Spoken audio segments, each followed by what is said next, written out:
임신 5주 차입니다. 확실합니다. 축하드려야 할까요? 아니면 아니요, 아니에요. 이럴 리 없어요. 확실한 거예요? 네, 소변 검사, 혈액 검사, 초음파 모두 같은 결과입니다. 괜찮으세요?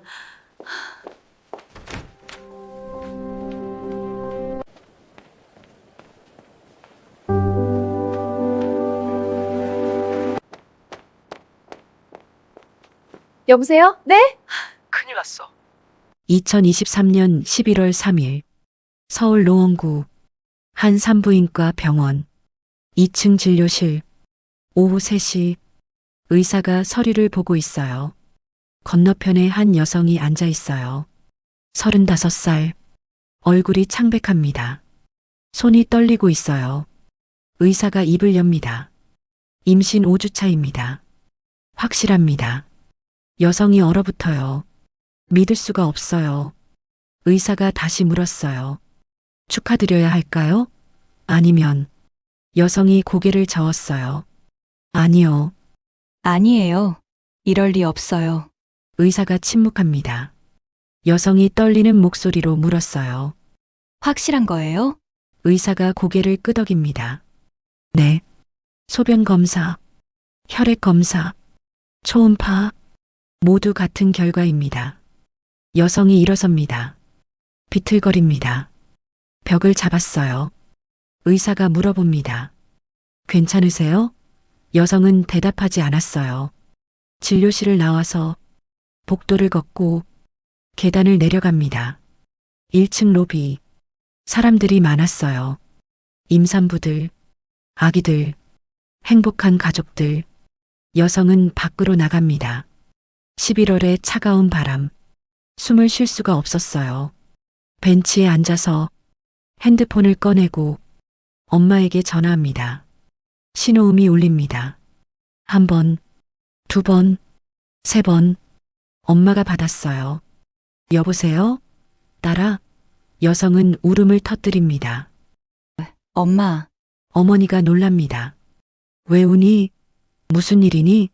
여성이 말합니다. 떨리는 목소리로, 끊어지는 목소리로. 엄마, 나 임신했어. 나 죽고 싶어. 전화기 너머로 침묵이 흐릅니다. 길고 무거운 침묵. 그리고 어머니의 비명. 뭐라고? 임신? 어떻게? 누구? 여성은 대답하지 못합니다. 그저 울기만 합니다. 30분 후, 저는 택시를 탔어요. 남편과 함께 병원으로 달려갔어요. 딸이 벤치에 앉아 있었어요. 고개를 숙이고 온몸을 떨면서 저는 딸을 안았어요. 딸이 제 품에서 무너졌어요. 엄마, 미안해. 엄마, 미안해. 딸이 계속 중얼거렸어요. 저는 물었어요. 누가 그랬니? 누구야? 딸은 대답했어요. 기억이 안 나요? 기억이 하나도 안 나요. 저는 그 순간 알았어요.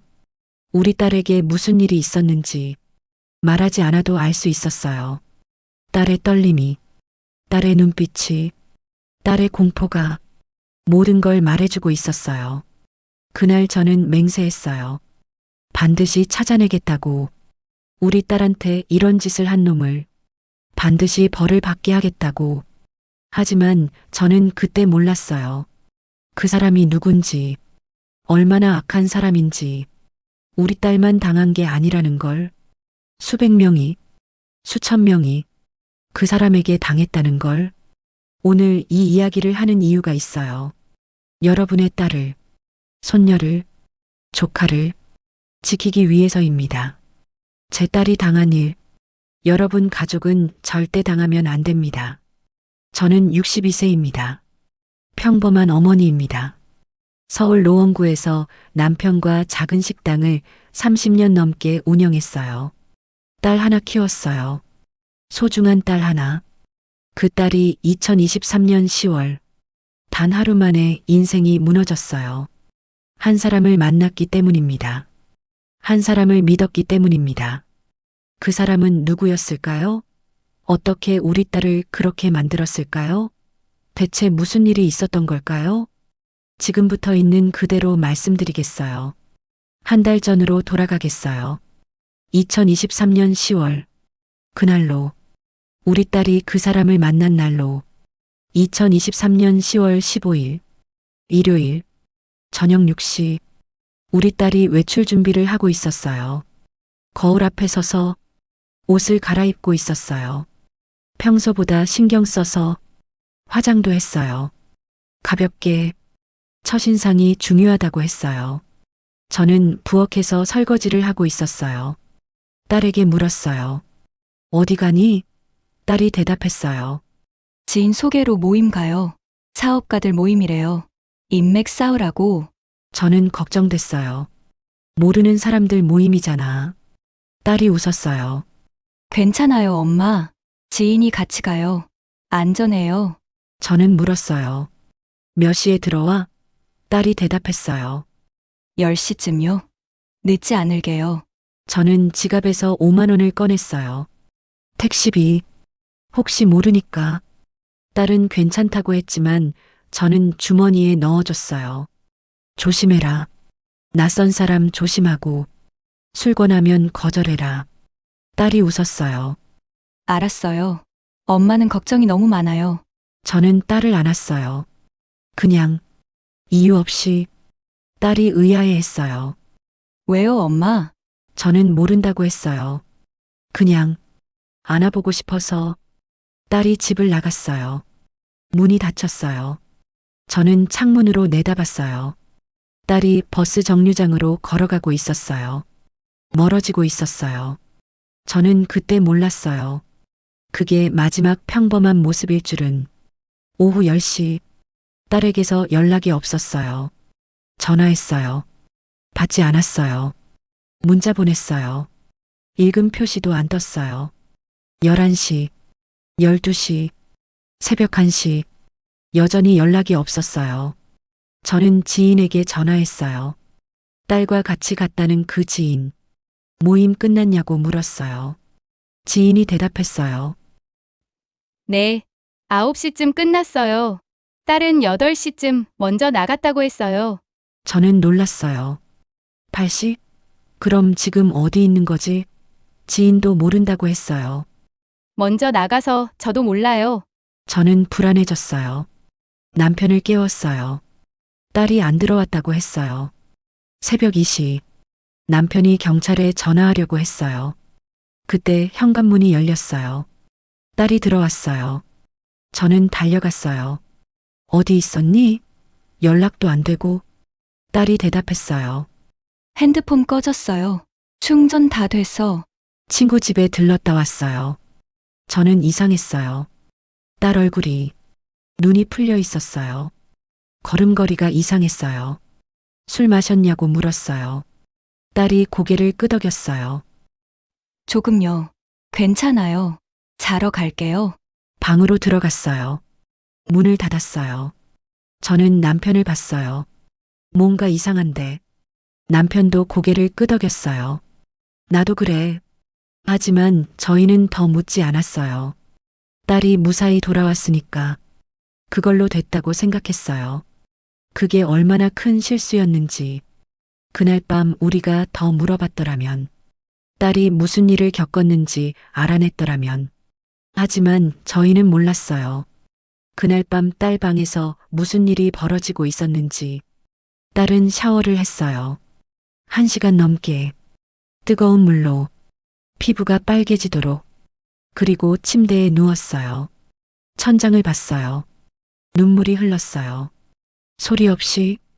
딸은 기억하려 했어요. 오늘 무슨 일이 있었는지. 레스토랑에서 술을 마신 것까지는 기억났어요. 그 다음부터는 검은 구멍이었어요. 아무것도 기억나지 않았어요. 눈을 떴을 때는 낯선 방이었어요. 낯선 침대였어요. 옷이 흐트러져 있었어요. 몸이 아팠어요. 온몸이. 그 사람이 있었어요. 웃고 있었어요. 잘 잤어요? 마치 아무 일도 없었다는 듯이. 딸은 그날 밤 혼자 울었어요. 소리 내지 않고, 저희가 듣지 못하게.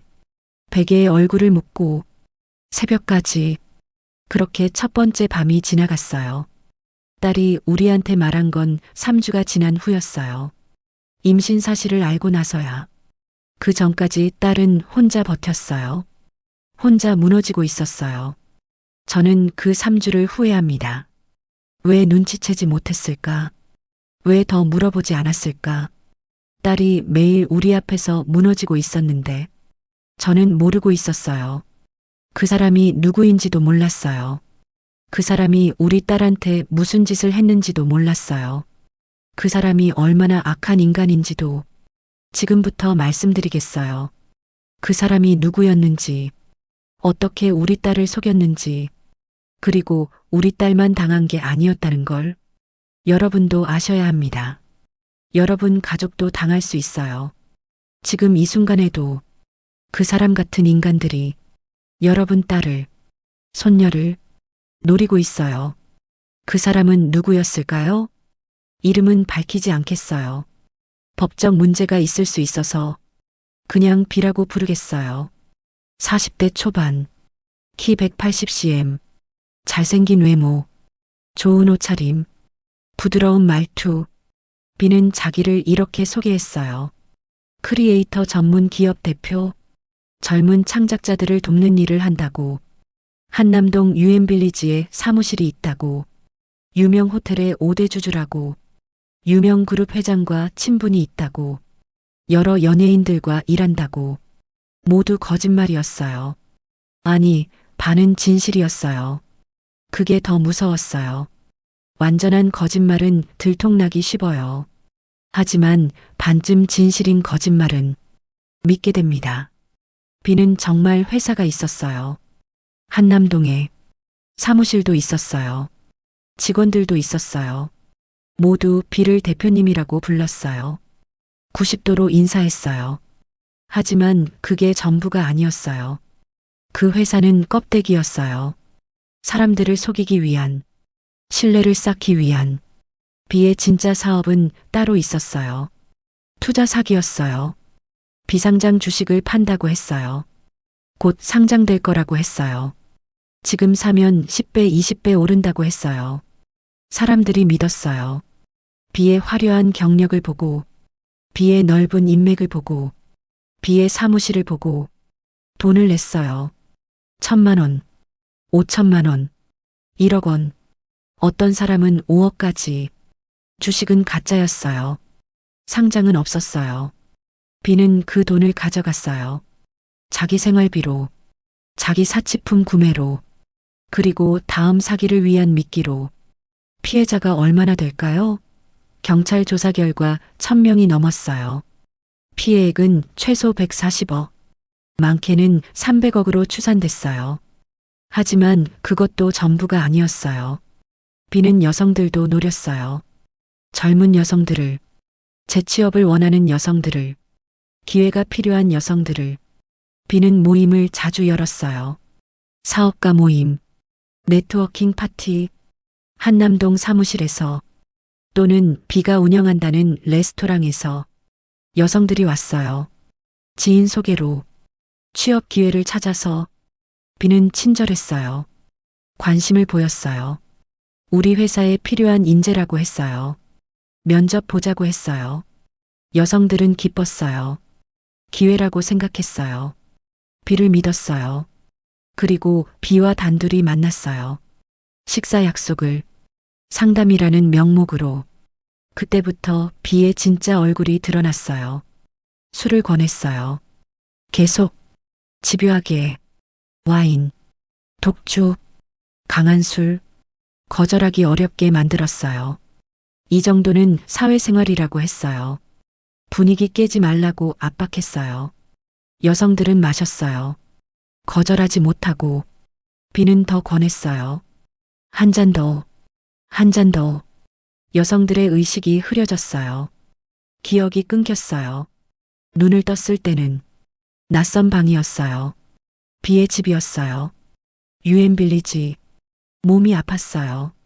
옷이 흐트러져 있었어요. 무슨 일이 있었는지 알 수 있었어요. B는 태어났어요. 웃고 있었어요. 아무 일도 없었다는 듯이. 여성들이 물어보면 B는 발뺌했어요. 기억 안 나세요? 당신이 먼저 그랬는데요. 아니면 다른 남자 만난 거 아니에요? 여성들은 혼란스러웠어요. 정말 자기가 그랬나? 술 때문에 실수한 건가? 비의 말을 믿게 됐어요. 자기를 탓했어요. 며칠 후 임신 사실을 알게 됐어요. 병원에서 충격을 받았어요. 비에게 연락했어요. 비는 조롱했어요. 축하한다. 나는 그럴 리 없다. 다른 남자들한테 전화 돌려봤냐? 결혼해야 하나? 나중에 이혼하면 된다. 유전자 검사는 나중에 하면 된다. 여성들은 무너졌어요. 혼자 수술을 받았어요. 혼자 아파했어요. 신고하지 못했어요. 증거가 없었어요. 기억도 없었어요. 수치심 때문에 비는 계속 다른 여성들을 노렸어요. 같은 수법으로, 같은 말로. 경찰 조사 결과 성범죄 피해자만 6명이었어요. 신고하지 않은 피해자까지 합치면 더 많을 거라고 했어요. 일부 피해자는 극단적 선택을 했다고 들었어요. 우리 딸도 그 중 하나였어요. 6번째 피해자. 아니, 신고한 6번째. 실제로는 몇 번째인지 아무도 모릅니다. 저는 이 사실을 석 달 후에 알았어요. 딸이 임신 사실을 말한 후에. 경찰 조사가 시작되고 나서, 다른 피해자들을 만나고 나서, 그때 저는 깨달았어요. 이게 우연이 아니라는 걸, 비가 계획적으로 한 짓이라는 걸, 우리 딸을 노린 게 아니라, 우리 딸 같은 여성들 모두를 노렸다는 걸, 재취업 준비하는 여성들, 기회가 절실한 여성들, 조금 약한 여성들, 비는 그런 여성들을 골랐어요. 쉽게 믿을 수 있는, 쉽게 속일 수 있는, 그리고 비는 완벽했어요. 거짓말에, 연기에, 사람 속이는데 10년 넘게 해온 일이었으니까, 수백 명, 수천 명을 속여왔으니까, 여러분, 이런 사람이 여러분 주변에도 있을 수 있어요. 성공한 사업가처럼 보이는, 좋은 기회를 준다는, 친절하고 부드러운 그런 사람, 어떻게 알아볼 수 있을까요? 어떻게 피할 수 있을까요? 지금부터 말씀드리겠어요.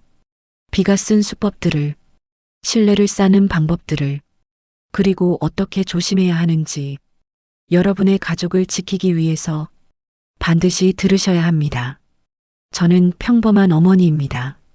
62세, 남편과 함께 작은 식당을 운영합니다.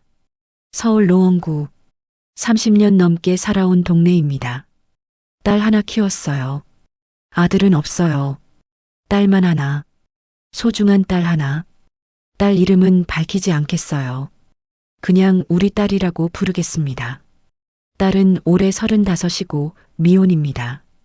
좋은 직장 다니다가 그만두고 재취업을 준비하고 있었어요. 2023년 10월, 딸에게 무슨 일이 있었는데 저는 그날까지 몰랐어요. 딸이 어떤 일을 겪었는지, 딸이 얼마나 아파했는지 석 달이 지나서야 알았어요. 딸이 저에게 말했을 때 딸이 제 앞에서 울었어요. 저는 처음 봤어요. 딸이 그렇게 우는 걸. 어릴 때도 안 울었어요. 강한 아이였어요. 씩씩한 아이였어요. 그런 딸이 제 품에 안겨 목 놓아 울었어요. 엄마, 미안해요. 딸이 말했어요. 제가 조심했어야 했는데, 제가 바보였어요. 저는 알 수 없었어요. 무슨 말인지. 딸이 말을 이었어요. 저, 당했어요. 엄마, 그날부터 우리 가족은 무너졌어요. 아니, 딸이 당한 그날부터 이미 무너져 있었어요. 저희가 몰랐을 뿐입니다. 딸은 혼자 버티고 있었어요. 석 달 동안 저희에게 말하지 못하고 오늘 이 이야기를 하는 이유가 있어요. 여러분의 딸을, 손녀를, 조카를 지키기 위해서입니다. 제 딸이 당한 일을 다른 가족은 당하지 않기를 바랍니다. 이 이야기는 실화입니다. 제 딸의 이야기입니다. 지금부터 있는 그대로 말씀드릴게요. 우리 딸은 평범한 아이였어요. 서울에서 나고 자랐어요. 공부를 잘하진 못했지만 그렇다고 못하지도 않았어요. 중간쯤 했어요. 친구들이 많았고 밝았어요. 언제나 웃음이 많았죠. 대학도 갔어요. 4년제. 경영학과. 열심히 다녔고 아르바이트도 했어요. 학비를 스스로 벌었어요. 저희가 식당하면서 어렵게 살았어요.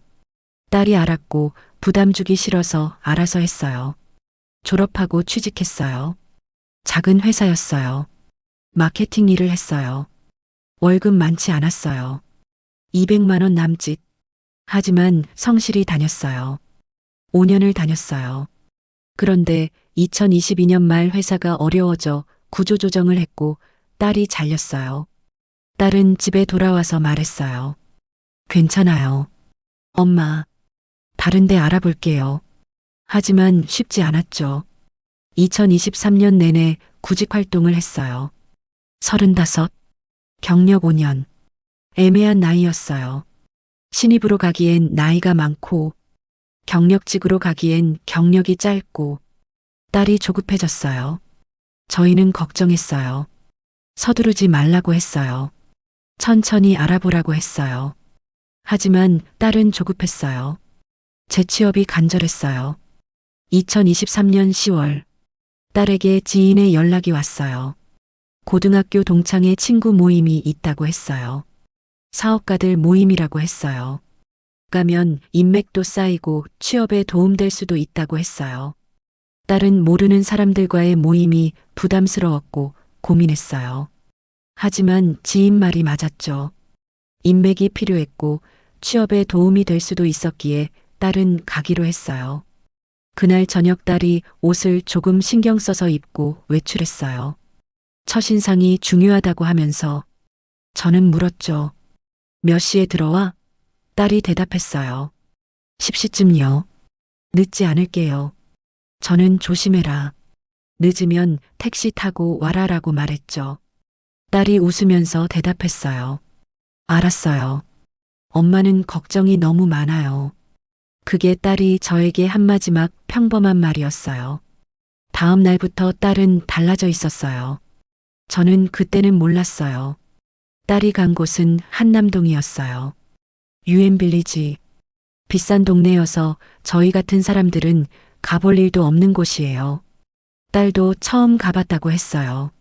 나중에 들은 이야기입니다. 모임 장소는 한강이 보이는 넓고 깔끔한 사무실이었어요. 사람들이 10명쯤 모여 있었고, 모두 좋은 옷을 입고 있었고, 좋은 시계를 찾고 있었어요. 다들 잘 나가 보여서 딸은 위축됐고, 자기만 초라해 보였어요. 하지만 사람들은 친절했고, 반갑게 맞아줬어요. 편하게 앉으라고 했어요. 그때 한 남자가 들어왔어요. 그 사람이었어요. 40대 초반으로 보였는데 키가 컸고 옷을 잘 입었어요. 웃는 얼굴이었는데 사람들이 일어서면서 대표님 모두가 그를 그렇게 불렀어요. 그 사람이 인사했어요. 반가워요. 제가 이 모임 주최한 사람입니다. 편하게 계세요. 목소리가 부드러웠고 말투가 온화했어요. 딸은 좋은 인상을 받았죠. 자기소개 시간이 있었고 그 사람이 먼저 했어요. 저는 크리에이터 전문 기업을 운영합니다. 젊은 창작자들을 돕는 일을 합니다. 유명 그룹 회장님과도 친분이 있어요. 여러 연예인들과도 일합니다. 사람들이 감탄했어요. 대단하시네요. 그 사람은 겸손하게 웃었어요. 아닙니다. 저도 밑바닥부터 시작했어요. 자수성가했어요. 여러분도 할 수 있어요. 딸 차례가 왔고 떨리는 목소리로 말했어요. 재취업 준비 중입니다. 마케팅 경력 있어요. 열심히 하겠습니다. 그 사람이 관심 있다는 표정을 지었어요. 마케팅이요? 우리 회사에 필요한 인재인데요. 딸의 마음이 설렜어요. 혹시 기회가 될까? 그 사람은 명함을 줬어요. 연락 주세요. 좋은 기회 드릴 수 있을 것 같아요. 딸은 감사하다고 했어요. 명함을 소중히 받았어요. 모임이 이어졌어요. 1시간쯤 지났어요. 그 사람이 제안했어요. 장소를 옮기죠. 제가 운영하는 레스토랑이 있어요. 거기서 식사하면서 더 이야기하죠.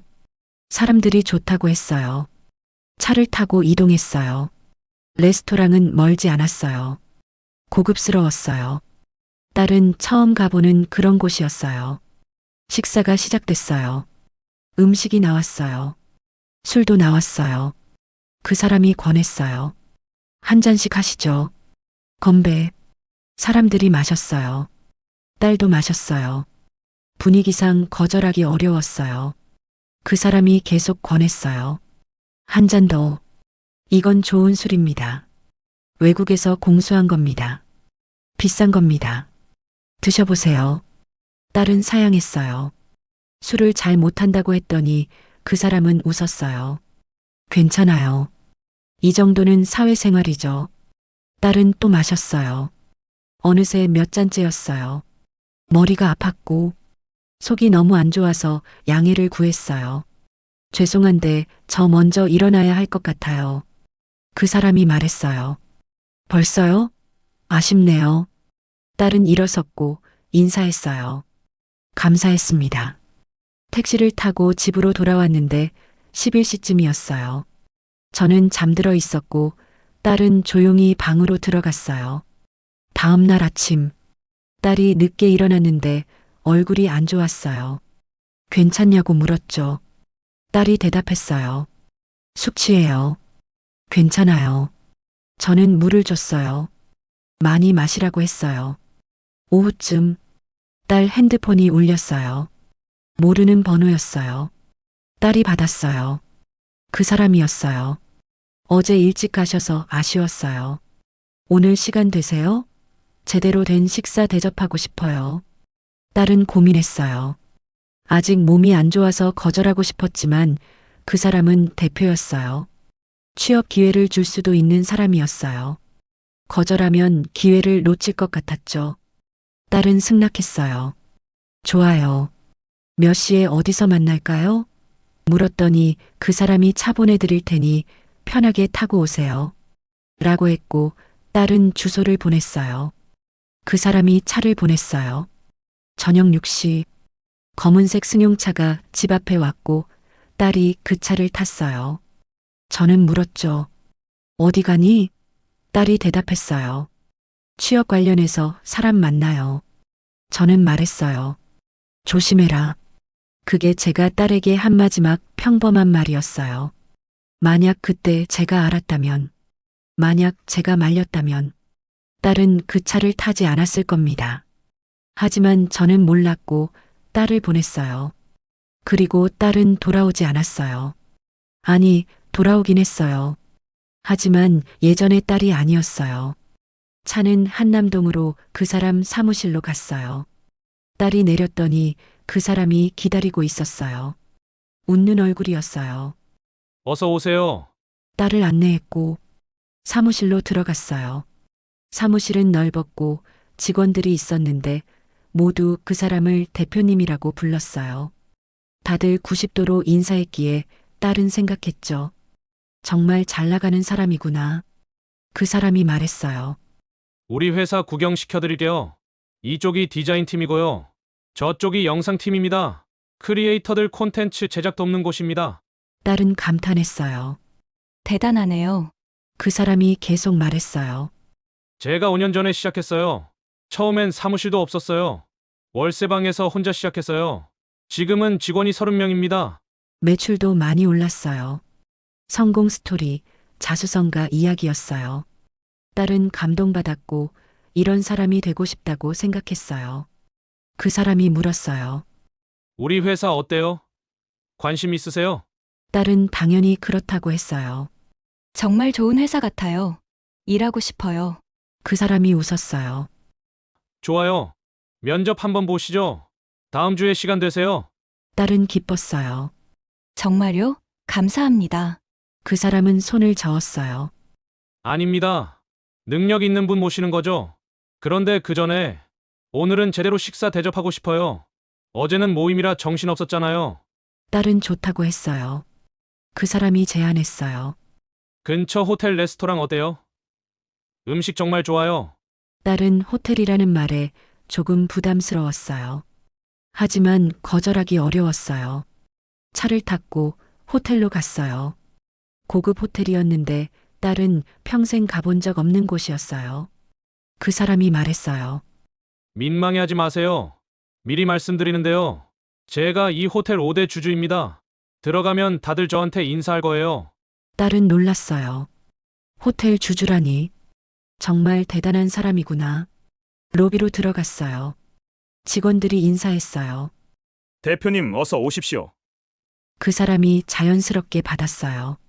고생들 많아요. 레스토랑으로 갔어요. 예약된 테이블이 있었고 한강이 보이는 창가 자리였어요. 야경이 아름다웠어요. 딸은 감탄했어요. 여기 정말 좋네요. 메뉴는 그 사람이 주문했고 코스 요리였는지 음식이 하나씩 나왔어요. 맛있었고 대화가 계속 이어졌어요. 그 사람이 물었어요. 가족은 어떻게 되세요? 딸이 대답했어요. 부모님이랑 살아요. 아버지는 식당 하세요. 어머니도 같이 일하시고요. 그 사람이 고개를 끄덕였어요. 효녀시네요. 부모님 도와드리고 싶으시겠어요? 딸은 맞다고 했어요. 빨리 취직해서 도와드리고 싶어요. 그 사람이 말했어요. 우리 회사 오시면 도와드릴 수 있을 거예요. 연봉 괜찮게 드릴게요. 딸은 감사했어요. 이 사람 정말 좋은 사람이구나. 나를 도와주려는 거구나.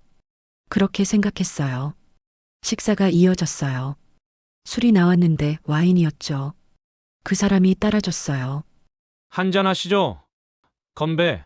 딸은 거부감 없이 마셨는데 달콤했어요. 쉽게 넘어갔어요. 그 사람이 또 권했어요. 한 잔 더 어때요? 오늘 기분 좋은 날이잖아요. 딸은 조심스럽게 말했어요. 저 술 잘 못해요. 어제도 많이 마셔서. 그 사람이 웃었어요. 이건 와인이에요. 괜찮아요. 도수 낮아요. 딸은 또 마셨어요. 그 사람이 계속 따라줬어요. 한 잔, 두 잔, 세 잔. 어느새 한 병이 비었어요. 그 사람이 또 주문했어요. 한 병 더요. 딸은 거절하고 싶었지만 말이 나오지 않았어요. 분위기가 좋았어요. 그 사람이 계속 웃고 있었어요. 거절하면 분위기 깨질 것 같았어요. 다른 술이 나왔어요. 독주였어요. 그 사람이 말했어요. 이건 특별한 술이에요. 외국에서 가져온 거예요. 한 잔만 해보세요. 정말 부드러워요. 딸은 마셨어요. 목이 탔어요. 강했어요. 머리가 어지러웠어요. 그 사람이 또 권했어요. 한 잔 더요. 이 정도는 괜찮아요. 딸은 기억합니다. 여기까지는 또렷하게 기억합니다.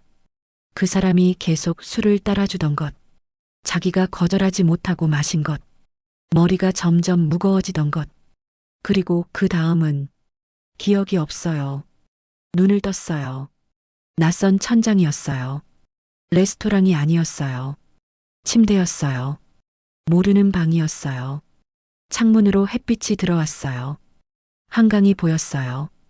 딸은 혼란스러웠어요. 여기가 어디지? 어떻게 온 거지? 몸을 일으켰어요. 온몸이 아팠어요. 머리도 아팠어요. 옷이 흐트러져 있었어요. 순간 소름이 돋았어요. 뭔가 잘못됐다는 걸 알았어요. 하지만 기억이 없었어요. 레스토랑에서 술을 마신 것까지는 기억났어요. 그 다음부터는 전혀 기억나지 않았어요.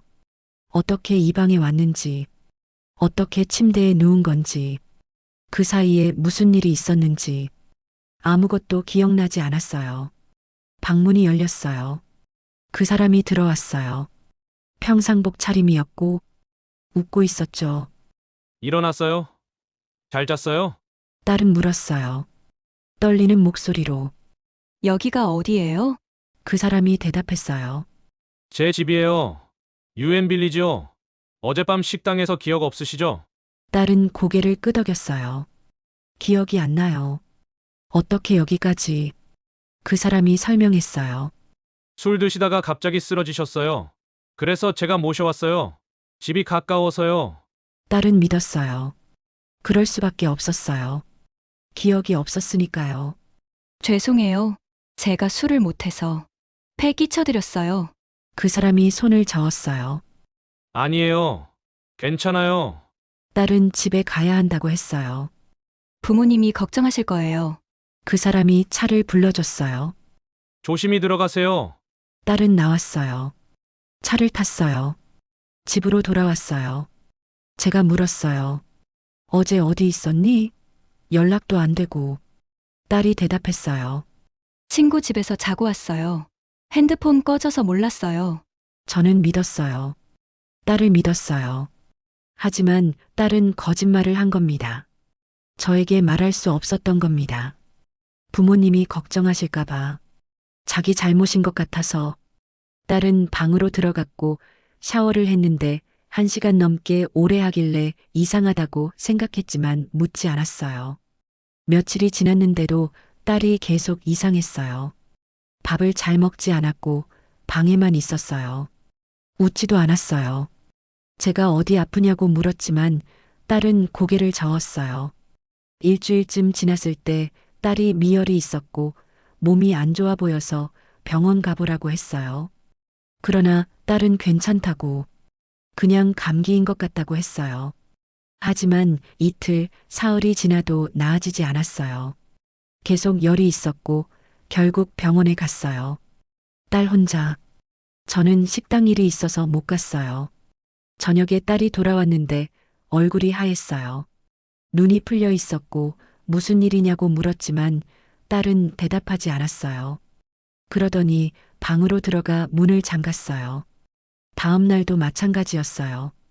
딸이 방에서 나오지 않았어요. 밥도 안 먹었길래 문을 두드렸어요. 딸아, 문 열어라. 딸은 괜찮다고만 했어요. 사흘째 되는 날, 저는 더 이상 참지 못하겠어서 남편과 함께 방문을 열었어요. 딸이 침대에 누워 있었는데 울고 있었죠. 저는 딸을 안으면서 물었어요. 무슨 일이니? 엄마한테 말해봐. 딸은 한참을 울었어요. 그리고 말했어요. 엄마, 저 임신했어요. 세상이 무너지는 소리를 들었어요. 딸이 임신했다는 35, 미혼, 남자친구도 없는 그런 딸이 임신했다고 했어요. 저는 제대로 물을 수도 없었어요. 어떻게, 누구, 언제, 단어들만 나왔어요. 딸은 울면서 말했어요. 그날 레스토랑에서 술 마신 날 기억이 없어요. 깨어났을 때 그 사람 집이었어요. 저는 알았어요. 무슨 일이 있었는지 말하지 않아도 알았어요. 딸의 눈빛이, 떨림이 모든 걸 말해주고 있었어요. 남편을 불렀어요. 딸 얘기를 같이 들었고 남편이 소리쳤어요. 그 새끼가 누구야? 딸이 대답했어요. 사업가예요. 크리에이터 회사 대표. 저한테 취직 도와준다고 했어요. 남편이 당장 신고하자고 했어요. 경찰에. 저도 그러자고 했지만 딸이 말렸어요. 안 돼요. 증거가 없어요. 저 기억도 안 나요. 그냥 제가 술 먹고 실수한 걸로밖에 안 보여요. 딸이 말을 이었어요. 그리고 그 사람 말로는 자기가 그럴 리 없대요. 다른 남자들한테 전화 돌려봤냐고 저를 거짓말쟁이 취급했어요. 저는 소름이 돋았어요. 그런 사람이 있다니, 딸을 그렇게 대하다니, 당장 찾아가고 싶었어요. 하지만 딸이 붙잡았어요. 엄마 안 돼요. 딸이 울었어요. 제가 조심했어야 했어요. 모르는 사람 따라가면 안 되는 건데, 술도 거절했어야 했는데, 다 제 잘못이에요. 저는 딸을 안았어요. 아니야. 내 잘못 아니야. 그 사람 잘못이야. 딸은 고개를 저었어요. 아니에요. 다들 제가 조심 안 했다고 할 거예요. 며칠 동안 온 가족이 고민했어요. 어떻게 해야 하나? 신고해야 하나? 하지만 딸이 원하지 않았어요. 증거도 없었고 기억도 없었어요. 그리고 딸은 결정했어요. 아기를 지우겠다고. 저는 말렸어요. 다시 생각해보자. 하지만 딸은 확고했어요. 키울 수 없어요. 이 상황에서. 병원에 가서 수술을 받았어요. 저는 밖에서 기다렸고 3시간이 지나서 딸이 나왔어요. 휠체어에 앉아서 얼굴이 창백했어요. 집으로 돌아왔고 딸은 며칠 누워만 있었죠. 몸도 아팠지만 마음이 더 아팠어요. 저는 옆에서 지켜봤어요. 할 수 있는 게 아무것도 없었어요. 그날 이후 딸은 달라졌어요. 웃지 않았고 말도 줄었어요. 방에만 있었고 구직 활동도 안 하고 아무것도 안 했어요. 한 달이 지났을 때 딸과 모임에 같이 갔던 지인에게서 딸에게 연락이 오더니 급하게 만나자고 했어요. 딸이 나갔다가 돌아와서 말했어요. 엄마, 그 사람 사기꾼이래요. 저는 물었어요. 그게 무슨 소리니? 딸이 설명했어요.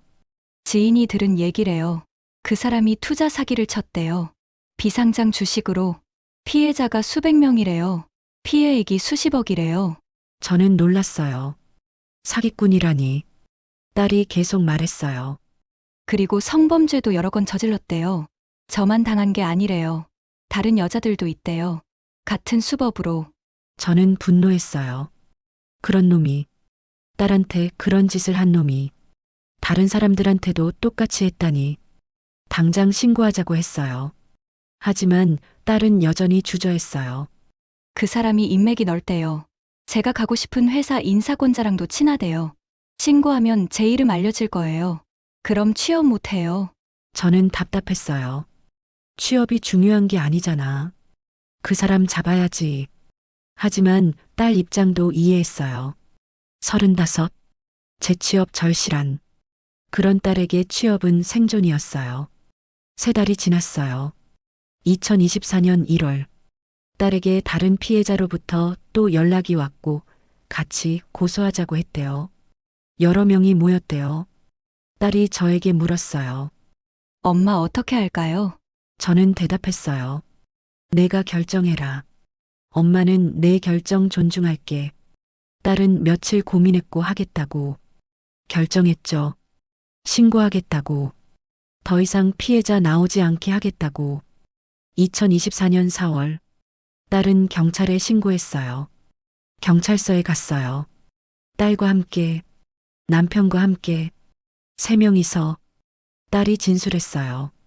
떨리는 목소리로 2023년 10월에 있었던 일을, 레스토랑에서 술을 마신 것, 기억을 잃은 것, 깨어났을 때 낯선 방에 있었던 것. 경찰이 물었어요. 증거가 있습니까? 딸은 고개를 저으면서 얘기했어요. 기억이 없어요. 병원 기록은 있어요. 임신 진단서, 수술 확인서. 경찰이 적었고 다른 피해자도 있다고 들었어요. 딸이 고개를 끄덕였어요. 네. 비슷한 피해 당한 사람들이요. 조사가 끝났어요. 경찰이 말했어요. 수사하겠다고. 그리고 연락드리겠다고. 딸은 고개를 숙였고 감사하다고 말씀드리고 집으로 돌아왔어요. 딸이 말했어요. 엄마, 제가 잘한 건가요? 저는 딸을 안았어요. 잘했어. 용기 낸 거야. 수사가 시작됐어요. 그 사람을 조사했어요. 다른 피해자들도 진술했어요. 모두 비슷한 수법이었어요. 술을 권하고, 의식을 잃게 하고, 범행을 저지르는 피해자가 계속 나왔어요. 4, 5, 6, 모두 20대에서 30대 여성들이었어요. 모두 재취업을 원했던 사람들이고 모두 그 사람을 믿었던 거였어요. 일부는 극단적 선택을 했다고 들었어요. 견디지 못하고 딸이 그 얘기를 듣고 울었어요. 제가 살아있는 게 다행이에요. 수사가 확대됐어요. 투자 사기도 조사됐어요. 피해자가 1000명이 넘었어요. 피해액이 140억에서 300억으로 추산됐어요. 언론에 나왔어요. 자수성가 청년 CEO의 정체, 성범죄와 투자 사기. 기사가 쏟아졌어요. 댓글이 달렸어요. 저런 놈이 있나? 피해자들 안타깝다. 딸이 기사를 봤어요. 울었어요. 하지만 이번엔 다른 눈물이었어요. 안도의 눈물이었어요. 자기만 당한 게 아니었구나. 자기 잘못이 아니었구나. 2024년 6월. 그 사람이 구속됐어요. 경찰이 체포했어요. 구치소에 들어갔어요. 딸에게 연락이 왔어요. 구속됐다고, 재판 시작된다고. 재판이 시작됐어요. 딸은 법정에 가지 않았어요. 진술은 서면으로 제출했어요. 다른 피해자들도 마찬가지였어요. 얼굴을 보고 싶지 않았어요. 검사가 기소했어요. 중간간, 폭행, 불법 촬영, 불법 촬영물 유포, 사기, 여러 혐의였어요. 징역 9년을 구형했어요. 8월, 최후 진술이 있었어요. 그 사람이 말했다고 합니다. 너무 이기적인 삶을 살았다. 피해자들의 눈물을 모른 척했다. 앞으로 사회에 나가면 삶을 소중히 여기고 살아가겠다. 딸이 그 기사를 읽었어요. 코웃음 쳤어요. 지금 와서 반성이라니. 진심일까요, 엄마? 저는 대답했어요. 중요한 건 내가 용기 낸 거야. 9월, 1심 선고가 났어요. 징역 7년. 구형보다 낮았어요. 하지만 실형이었어요. 항소하지 않았어요. 확정됐어요. 딸에게 연락이 왔어요. 선고 결과 알려주는. 딸은 울었어요. 이번엔 시원한 눈물이었어요. 끝났구나. 이제 끝났구나. 하지만 딸은 알고 있었어요. 진짜 끝은 아니라는 걸. 상처는 남아있다는 걸. 앞으로도 계속 싸워야 한다는 걸. 1년이 지났어요. 2024년 가을. 현재 딸은 조금 나아졌어요. 방에서 나왔고 밖에도 나갔어요. 친구도 만났어요. 조금씩, 천천히 상담을 받았어요. 트라우마 전문가한테 일주일에 한 번 이야기를 했어요. 자기 감정을, 자기 아픔을 상담사가 들어줬고 조언해줬어요. 약도 먹었어요. 항우울제, 수면제, 의사 처방대로 규칙적으로 조금씩 나아졌어요. 구직 활동도 다시 시작했어요. 이력서를 쓰고 작은 회사에 지원했어요. 면접을 받고 떨어졌지만 또 지원했고 또 떨어지기도 했죠. 하지만 포기하지 않았어요. 계속 시도했어요. 그리고 지난달 한 곳에서 합격 통보가 왔어요. 작은 스타트업이었어요. 마케팅 담당. 연봉은 높지 않았지만 시작이었어요. 딸이 저에게 말했어요. 엄마 취직했어요. 저는 기뻐서 눈물이 났어요. 딸이 다시 일어선 것 같아서 다음 주부터 출근한다고 했고 긴장된다고 했어요. 하지만 잘할 수 있을 것 같다고 저는 응원해줬어요. 넌 잘할 수 있어. 저는 이 이야기를 왜 하는지 말씀드렸어요. 여러분의 가족을 지키기 위해서라고. 다시 한번 말씀드립니다. 우리 딸이 당한 일, 다른 집 딸도 당할 수 있어요. 손녀도, 조카도, 누구든 성공한 사람처럼 보이는 사람, 좋은 기회를 준다는 사람, 인맥 자랑하는 사람, 그런 사람 조심하세요. 술을 집요하게 권하는 사람, 거절하기 어렵게 만드는 사람, 사회생활이라며 압박하는 사람, 그런 사람 위험합니다. 딸에게 말씀하세요. 손녀에게 말씀하세요. 조카에게 말씀하세요. 모르는 사람 따라가지 말라고. 술은 거절해도 된다고. 이상하면 바로 나오라고. 위험하면 바로 전화하라고. 그리고 만약 무슨 일이 생기면 절대 혼자 감당하지 말라고. 부모한테 말하라고. 가족한테 의지하라고. 그게 내 잘못이 아니라고. 저는 딸에게 그 말을 못 해줬어요. 미리 경고하지 못했어요. 그래서 딸이 당했어요. 그래서 딸이 3달 동안 혼자 아파했어요. 제가 미리 알았다면, 제가 더 신경 썼다면, 딸은 그 자리에 가지 않았을 겁니다. 그 사람을 만나지 않았을 겁니다. 하지만 이미 일어난 일입니다. 되돌릴 수 없어요. 제가 할 수 있는 건 여러분께 알리는 것뿐입니다. 제 딸처럼 되지 않게, 제 가족처럼 아프지 않게, 여러분 가족은 지켜주세요. 대화하세요. 자주 물어보세요. 요즘 어떻게 지내니? 힘든 일 없니? 누구 만나니? 관심 가져주세요. 그리고 믿어주세요. 만약 딸이 힘든 일 겪었다고 말하면 의심하지 말고 믿어주세요. 내 잘못이 아니라고 말해주세요. 신고하세요. 참지 말고 신고하세요. 증거 없어도 괜찮아요. 경찰이 조사합니다. 혼자가 아닙니다. 다른 피해자들도 있어요. 우리 딸은 용기 냈어요. 6개월 걸렸지만 신고했어요. 그래서 그 사람이 잡혔고 감옥에 갔어요. 만약 딸이 신고 안 했다면 그 사람은 계속 다른 사람들 해쳤을 겁니다. 더 많은 피해자 나왔을 겁니다. 딸의 용기가 다른 사람들을 구한 겁니다. 저는 딸이 자랑스러워요. 아픔을 이겨낸 딸이, 용기 낸 딸이. 여러분 딸도 강합니다. 손녀도 강합니다. 조카도 강합니다. 다만 도움이 필요할 수 있고 가족의 지지가 필요할 수 있어요. 곁에 있어 주세요. 믿어 주세요. 응원해 주세요. 그게 가장 큰 힘이 됩니다. 우리 딸은 이제 새로운 시작을 합니다. 다음 주부터 출근합니다. 새로운 직장, 새로운 사람들. 두렵지만 해볼 겁니다. 상처는 남아 있어요. 평생 남을 겁니다. 하지만 딸은 살아갈 겁니다. 그 상처를 안고 조금씩 나아지면서 저도 계속 곁에 있을 겁니다.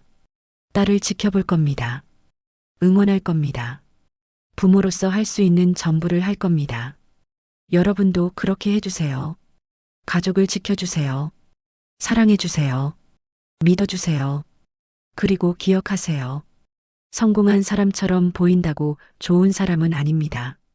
좋은 기회라고 다 좋은 기회는 아닙니다. 술보다 무서운 건 사람의 가면입니다. 조심하세요. 경계하세요. 가족을 지키세요. 우리 딸 같은 아이가 더 이상 나오지 않기를 바랍니다. 제 이야기가 누군가에게 도움이 되기를 바랍니다. 제 딸의 아픔이 헛되지 않기를 바랍니다. 여러분, 부디 조심하세요. 여러분의 가족, 지켜주세요. 감사합니다. 이 이야기는 실제 사건을 바탕으로 재구성했어요. 피해자 보호를 위해 일부 내용을 각색했어요. 유사한 피해를 당하셨다면 112 또는 해바라기 센터 1899-3075로 연락하세요. 당신의 잘못이 아닙니다. 도움을 요청하세요.